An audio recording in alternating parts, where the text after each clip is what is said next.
மனதோட பிறப்பிடம் எது? மனம் வெளியிருந்து பிறக்குதா உள்ளே இருந்து பிறக்குதா? மனம் இல்லாட்டி இன்பம் துன்பம் சுகம் இங்க காண்ற அத்தனையும் அந்த மனதில் தான் இருக்கு. அப்ப அந்த மனம் எங்கிருந்து பிறக்குது? உதாரணத்துக்கு தூங்குறப்ப உங்களுக்கு மனசு இருக்கா? மனசு எங்குதா? இது என் மனைவி, இது என் பிள்ளை, என் சொத்து, என் வீடு, ஆழ்ந்த தூக்கத்துல இதெல்லாம் இருக்கா உங்களுக்கு? இதெல்லாம் இந்த நினைவுகள்லாம் எப்ப உங்களுக்கு வருது? மனம் வெளியே வந்த பிறகுதான். ஆமா தானே? மனம் விழித்து வெளியே இந்த உலகத்துக்கு வரப்பதான் ஓ என் வீடு, என் சொத்து, என் இதெல்லாம் வருது. அப்ப மனதோர பிறப்படம் எங்க? தண்ணீரம் இருந்து. தண்ணீரம் என்பது சொல்வது எது? இப்ப ஒருத்தன் இறந்து போயிட்டான். அந்த இறந்தவனுக்கு மனம் இருக்குமா? நீ எத்தனை சம்பிரதாய சாங்கியம் எதை செய்தாலும் அவனுக்கு போய் சேருமா? செத்தவனுக்கு என்ன இல்ல மனம்? செத்தவனுக்கு என்ன இல்ல மனம்? எப்படி இல்லாம போச்சு?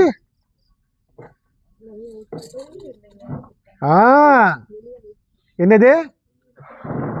உயிரே இல்லாத பட்சம் மனம் எங்க இருக்க வாய்ப்பு இருக்கு? தூக்கத்துல மனம் ஒடுங்கிருக்கு. மனம் ஒடுங்கிருக்கு. ஆனா நம்மளை யாராச்சும் எரிச்சிருவாங்களா? இல்ல புதைச்சிருவாங்களா? இல்ல இல்ல. ஏன்? ஏன்னா உயிர் மூச்சு ஓடிட்டு இருக்கு. ஆமா தானே? நாடி படிச்சு மூச்சு உயிரோட இருக்கான். அப்ப இவன் எரிக்க வேண்டாம், டைம் இன்னும் வரல.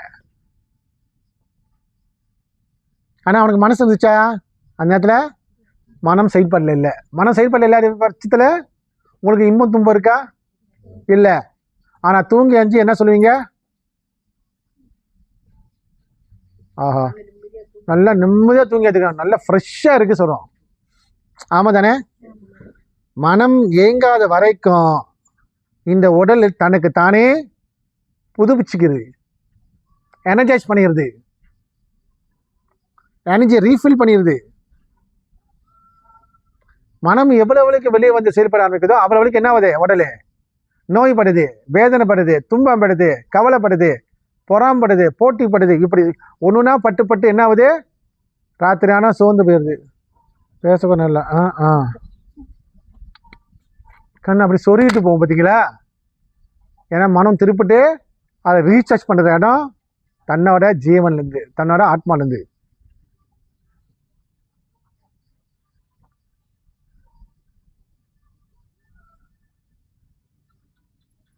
அப்ப நம்ம இங்க ஆன்மீகம் என்பது எது கேட்டால் தன்னை யார் அறியணும், இந்த மனம் என்றால் என்னன்னு தெரிஞ்சுக்கணும், எண்ணங்கள் தான் என்னன்னு என்பது தெரிஞ்சுக்கணும். இதுதான் ஆன்மீகம். இதுதான் ஆன்மீகம். ஆத்மாவே, ஆத்மாவோட இயக்கத்தை அறிவதே ஆன்மீகம். ஏன்னா இந்த ஆத்மா இல்லாட்டி இந்த உடல் இயங்குமா? உயிர் இல்லாட்டி இந்த உடல் இயங்குமா? அப்பா அந்த இயக்கிற சக்தி யாரு? அதான் ஆத்மா சொல்றது. அந்த ஆத்மாவோட இயக்கத்தை அறிவதுதான் ஆன்மீகம். ஆன்மீகம். ஆன்மீகம் என்பது தனியா ஒரு கடவுளோ ஒரு உருவமோ இல்ல.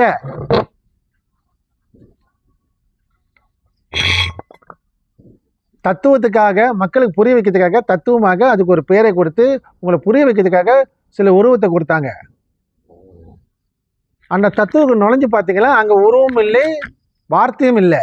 அங்க இருப்பது ஒன்றையோட தான் நித்தியமா இருக்கிற, பரஸ்வரூபமா இருக்கிற, சிவஸ்வரூபமாக இருக்கிற அமைதி, சாந்தி, அன்பு, கருணை. இது எல்லாம் ஒரே பொருள் தான். அதுதான் சித்தர்கள் நிறைய விஷயம் சொல்லிட்டு அவங்க அழகா சொல்றாங்க. கடைசியில அன்பு தாண்டா சிவம், கருணை தாண்டா இறைவனே. நம்ம என்ன பண்றோம்? உருவத்தை பார்த்து சாமின்னு சொல்லிட்டு அங்கிருந்து கருணை வச்சு வருமா? கருணை சிலையிலிருந்து வருமா? உருவத்துக்கு வருமா? இல்ல உங்களுக்குள்ள இருந்து வருமா? அன்பு, கருணை எல்லாமே எங்கிருந்து வரும்?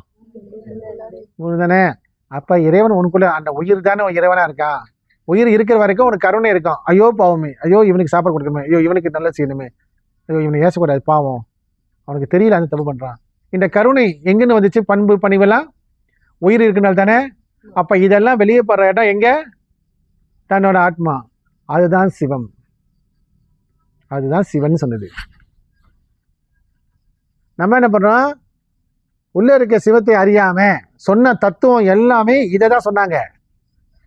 அது விலைக்கு சொல்றதுக்கும் யாரும் இல்லை. எல்லாம் வெளியே தோட்டத்தையே வச்சு பேசிட்டு உட்காந்துருக்காங்க. ஆனா சித்தர்கள் ஞானிக்கு சொன்ன அத்தனை வரையும் தெல்ல தெளிஞ்சவனுக்கு ஜீவன் சிவலிங்கம் சொல்லிட்டாங்க. தெல்ல தெளிஞ்சவனுக்கு ஜீவன் சிவலிங்கம் சொல்லிட்டாங்க. ஜீவன் எங்க இருக்கு?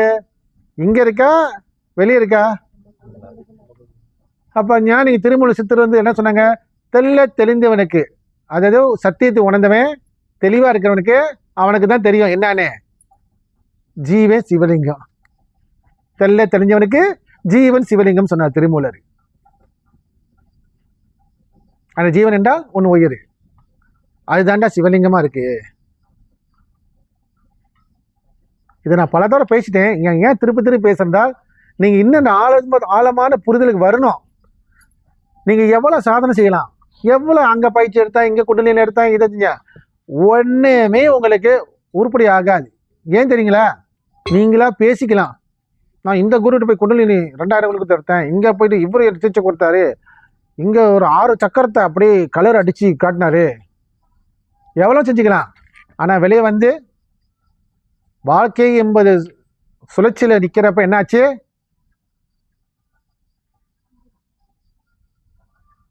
புருஷன்கிட்ட அன்பு செலுத்த தெரியல, புருஷன் மனைவிட்ட அன்பு செலுத்த தெரியல, பிள்ளைங்க தாய் தவனை மதிக்க தெரியல.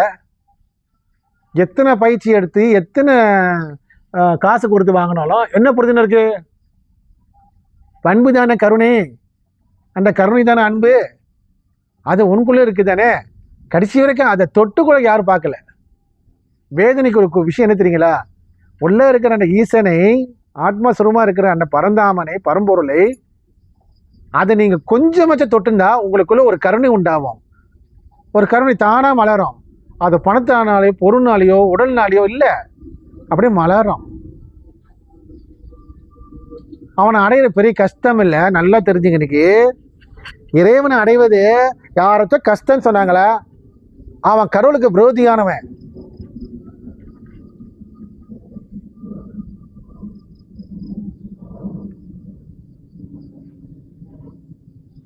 கடவுளை அடையிற கஷ்டம்னு எவன் ஒரு சொல்றானோ அவனுக்கு அவனே விரோதியா இருக்கான்.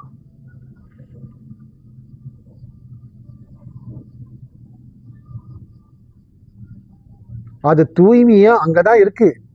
எங்க இருக்கு? எங்க இருக்கு? கடவுள் எங்க இருக்கிறாரு? எதுக்கு நமக்குள்ள என்னவா இருக்கிறாரு?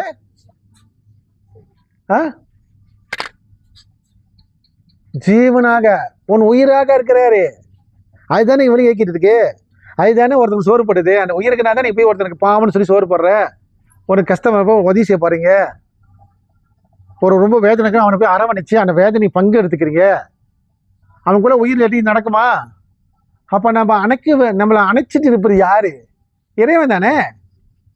இதை யாரு புரிஞ்சுக்க முடியல. இந்த அடிப்படையை யாருக்கு புரிஞ்சுக்க முடியல? இறைவனை அங்க தேடுறேன், இங்க தேடுறேன், காட்டுல தேடுறேன், கல்லுல தேடுறேன், படத்துல தேடுறேன், மந்திரத்துல தேடுறேன், இத்தனையே தேடுறான ஒருத்தன். இத்தனையும் அங்க இருக்கு இங்க தேடினா பாத்தீங்களா? அவன் தான் சிவன் என்பது அவனுக்கு தெரியல. அதான் அறியாமை நீக்குவதுதான் ஸ்பிரிச்சுவல். தன்னை அறிவதற்கு அறியாமைனாலே அவன் அறியாம இருக்கான். தானே அறிவதற்கு அவனுக்கு அறியாமை. கடவுள் அங்க இருக்கான் இங்க இருக்கான், இதான் அறியாமை. அறிய வேண்டியது பொருள் உள்ளே இருக்கு, அதுதான் தேடிட்டு இருக்குன்னு தெரியல அவனுக்கு. தேடுறவனே ஜீவனே, அந்த ஜீவனே சிவலிங்கமாக இருக்கு. அப்ப எங்கன்னு எங்க தேடுறீங்க? அதெல்லாம் கடவுள் தேடி போனவன் செத்தவன் தான் இருக்கான் தவிர, ஏவனா கடவுள் அனுப்பிச்சுன்னா சொல்லிக்கலாம். அவரு கடவுள் தேடிட்டு போனாருங்க, அவர் கடவுளை போய் அனுப்பிச்சிட்டாரு.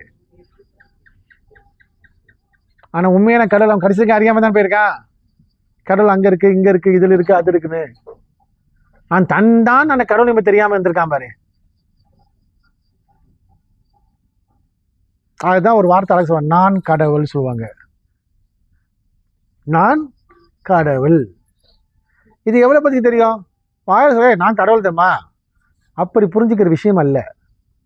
அனுபவ ரீதியில் நீ உணரணும், உன் ஆத்மாவை நீ உணரணும், உனக்குள்ள அந்த அன்பு கருணை உணரணும். கொஞ்சம் கொஞ்சமாக உணர்வு பாரு, அப்போதான் தெரியும் தான் தான் அந்த கடவுள்னு.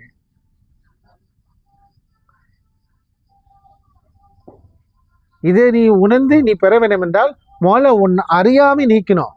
அதுக்கு தான் குருவிட்ட வரீங்க. குருவிட்ட எதுக்கு வரீங்க? தெளிவடைய.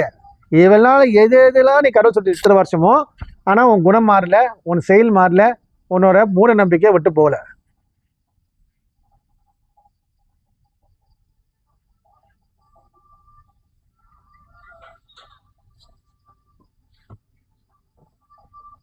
இதுதான் ஆன்மீகம். படிப்படியா நீங்க உணரணும். இப்படி நீங்க உணர்ந்தீங்களா, எல்லா நேரமே இறைவன் உனக்குள்ளதான் இருப்பது, நீ தனக்கு தானே பூர்ச்சி போயிருப்ப. உங்களுக்கு யாரு மேலேயும் கருணை வெளிப்படும் பாருங்க. அந்த கருணை வெளிப்படுறப்ப தெரிஞ்சுக்கணும், கடவுள் உங்களை அணைக்கிறான்னு அர்த்தம்.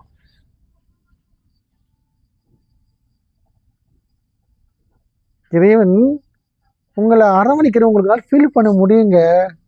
யார் சொன்னா இல்லைன்னு?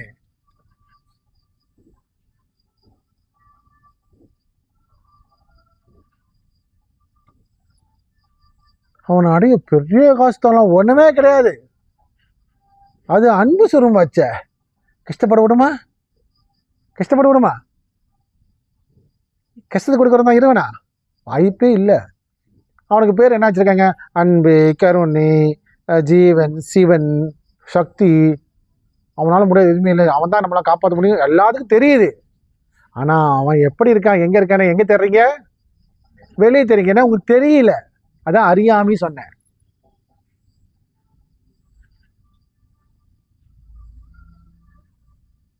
ஆனா இவ்வளையும் ஏக்கிக்கிட்டு இருக்கான் ஒருத்தன் உள்ள இருக்கான், அது யாருமே திரும்பி பார்க்கல.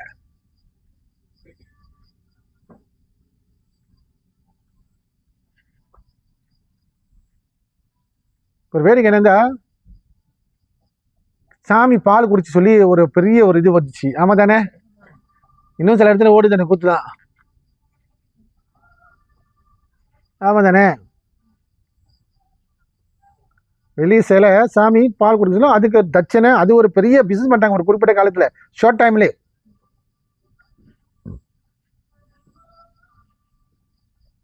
அந்த சாமி அங்க பால் குடிச்சு உங்களுக்கு என்ன நடந்துச்சு?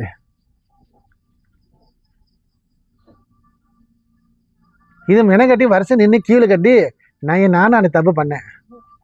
எனக்கு அப்போ நான் வழியில் இல்லை. எனக்கு ஆன்மீகம் தான் ஒன்றும் தெரியாது, பக்தி இருந்துச்சு, வழிகாட்ட குரு இல்லை. அப்போ என்னை அறியாத வயசு சொல்லலாம்.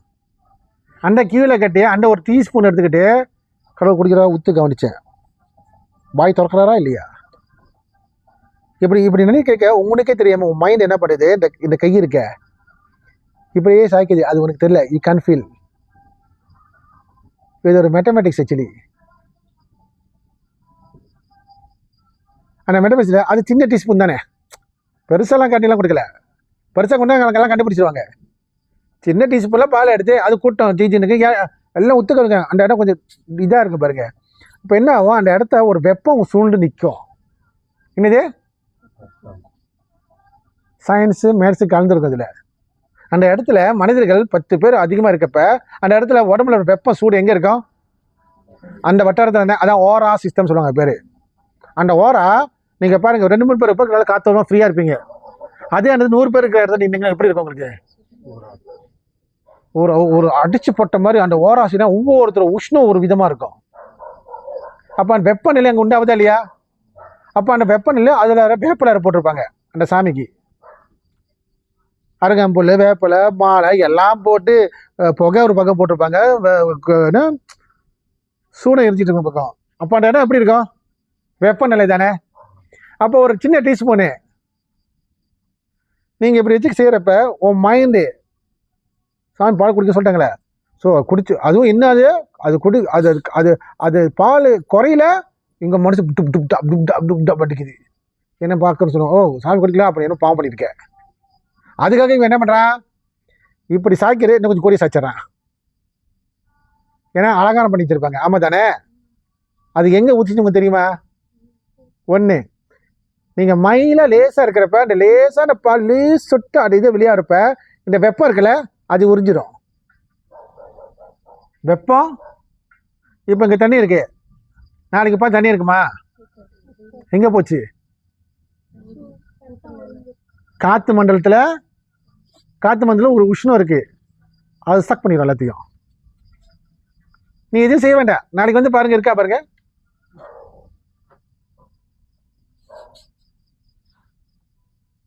ஒரு வேப் மாதிரி இழுத்துரும், பனி போல இழுத்துரும்.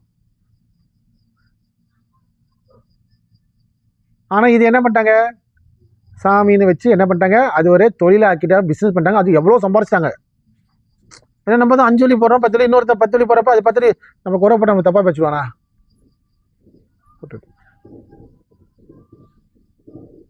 ஆனா இதெல்லாம் செஞ்சு உங்களுக்கு என்ன நன்மை?